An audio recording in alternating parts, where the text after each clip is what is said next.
Que la grâce et la paix vous soient données de la part de Dieu notre Père et de Jésus-Christ notre Seigneur. Amen. Le texte biblique de ce jeudi 17 avril 2025 est tiré de l'Évangile selon Matthieu au chapitre 26, du verset 14 au verset 19.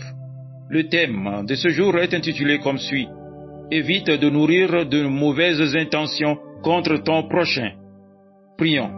Seigneur, ouvre nos cœurs et nos pensées à ta parole, afin que nous puissions comprendre ce que tu veux nous dire aujourd'hui et faire ta volonté. Amen. Matthieu chapitre 26, du verset 14 au verset 19.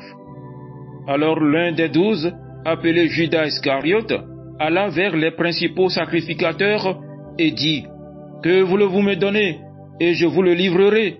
Et ils lui payèrent 30 pièces d'argent. Depuis ce temps, il cherchait une occasion favorable pour livrer Jésus.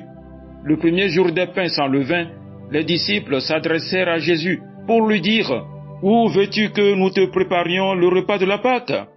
Il répondit: Allez à la ville chez un tel, et vous lui direz: Le maître dit, mon temps est proche, je ferai chez toi la Pâque avec mes amis. Les disciples firent ce que Jésus leur avait ordonné, et ils préparèrent la Pâque. Amen. Bien-aimés dans le Seigneur, ce passage nous confronte à deux attitudes totalement opposées.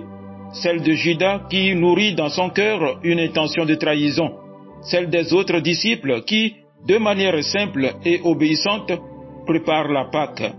Nous allons nous pencher sur ce contraste pour tirer des enseignements pour nos vies aujourd'hui. Mon frère, ma sœur, il faut savoir qu'une mauvaise intention commence toujours dans le cœur. Judas n'a pas trahi Jésus du jour au lendemain. Avant d'agir, il a nourri une pensée, celle du gain, de la déception peut-être, ou du ressentiment. Alors, une réflexion personnelle s'impose. Ai-je dans mon cœur des pensées de jalousie, de vengeance, de critique contre mon prochain? Même si personne ne le voit, Dieu connaît nos cœurs. Il voit l'intention bien avant l'action.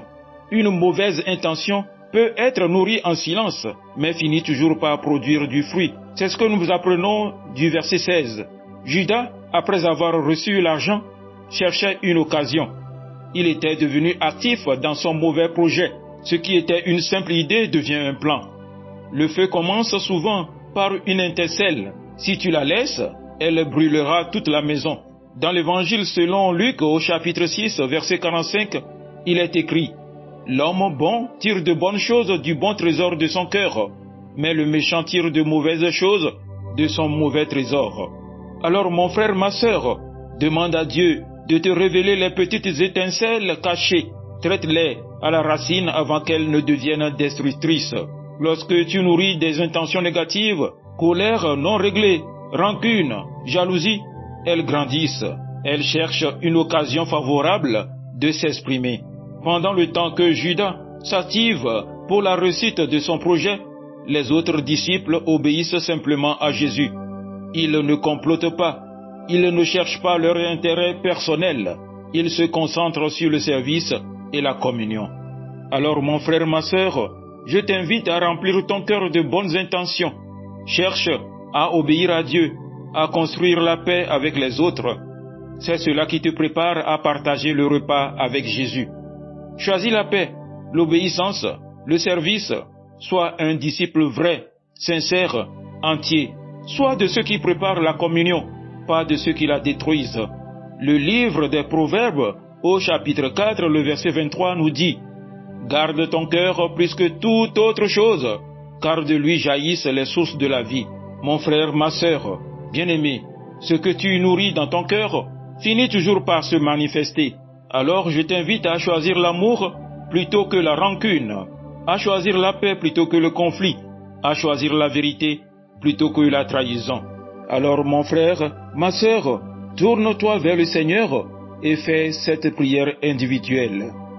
Seigneur, nettoie mon cœur de toute mauvaise pensée.